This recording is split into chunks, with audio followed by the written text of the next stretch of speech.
गीता में भगवान श्री कृष्ण ने रणभूमि में अर्जुन को जो ज्ञान दिया था वह गीता में बताया गया है। गीता में कुल 18 अध्याय हैं और उन सभी हैं अपना अलग अलग महत्व है। आइए जानते हैं गीता के पहला अध्याय का महत्व क्या है। श्री गीता उपनिषदों का सार है। महाभारत युद्ध के समय रणभूमि में भगवान श्री कृष्ण ने अर्जुन को जो ज्ञान दिया था वह गीता में बताया गया है। गीता में ऐसी बहुत सी बातें हैं जो मनुष्य को जीवन की कई कठिनाइयों को आसान बनाती है। इतना ही नहीं, गीता पढ़ने पर मनुष्य को बहुत सी नई जानकारियां भी मिलती हैं। साथ ही हर अध्याय के नियमित पाठ का अपना लाभ और महत्व है। भगवान शिव ने देवी पार्वती को गीता के पहले अध्याय के पाठ का महत्व जो बताया है वही यहाँ आपके लिए प्रस्तुत है। लेकिन गीता के पहले अध्याय के महत्व को जानने से पहले जान लीजिए श्रीमद् भगवद गीता के प्रथम अध्याय की खास बातें। गीता के पहले अध्याय का नाम अर्जुन विषाद योग है। इस अध्याय में कुरुक्षेत्र के मैदान में उपस्थित बंधुओं और संबंधियों को सामने देखकर अर्जुन के मन में उठे विषाद और मनःस्थिति का वर्णन किया गया है, जिसे संजय धृतराष्ट्र को बताते हैं। गीता प्रथम अध्याय का महत्व एक समय पार्वती जी ने पूछा है। महादेव जी किस ज्ञान के बल पर संसार के सब लोग आपको शिव कहकर पूछते हैं? मृगछाला ओढ़े और अपने सभी अंगों में शमशान की विभूति लगाएं, गले में सर्प और नर मुंडों की माला पहने हुए हो, इनमें तो कोई भी पवित्र नहीं। फिर आप किस ज्ञान से पवित्र माने जाते हैं? तब महादेव ने उत्तर दिया कि हे प्रिय, सुनो, मैं गीता ज्ञान को अपने हृदय में धारण करने से पवित्र माना जाता हूं। इस ज्ञान से मुझे बाहर के कर्म नहीं व्यापते। तब पार्वती जी ने कहा कि हे भगवान, जिस गीता ज्ञान की आप ऐसी स्तुति करते हैं उसके श्रवण करने से कोई कृतार्थ भी हुआ है?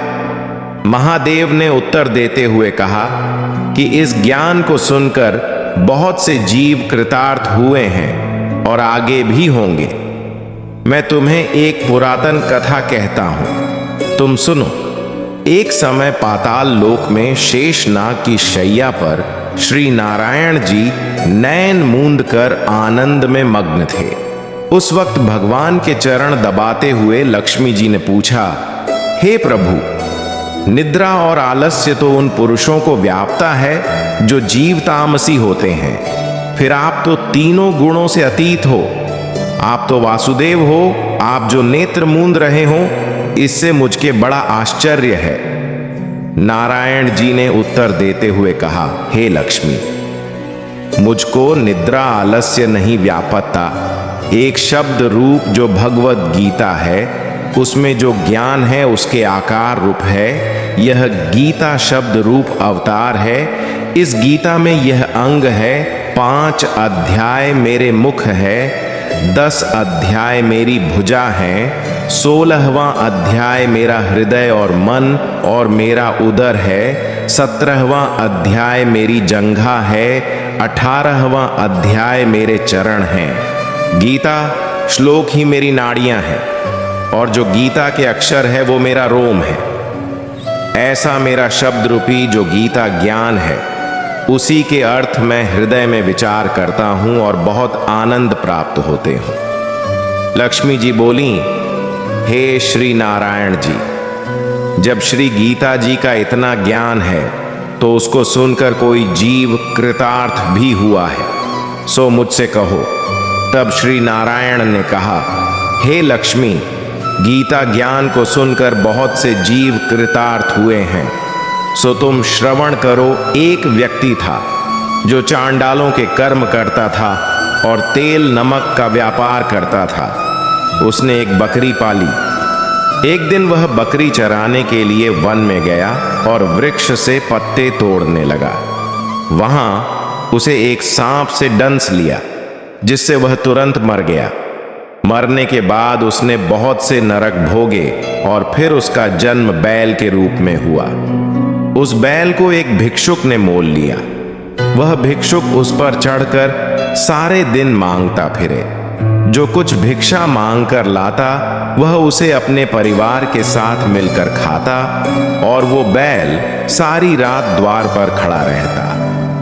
उसके खाने पीने का भी कोई ख्याल नहीं करता था और सुबह होते ही बैल पर चढ़कर फिर मांगने निकल जाता। जब बहुत दिन हो गए तो वह बैल भूख से गिर गया, लेकिन उसके प्राण नहीं निकले।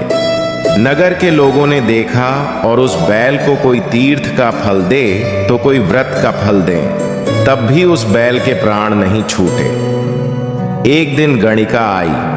उसने लोगों से पूछा, यह कैसी भीड़ है? तो उन्होंने कहा कि इसके प्राण नहीं निकलते, अनेक पुण्यों का फल दे रहे हैं तो भी इसकी मुक्ति नहीं होती। तब गणिका ने कहा कि मैंने जो कर्म किया है उसका फल मैंने इस बैल को दिया है।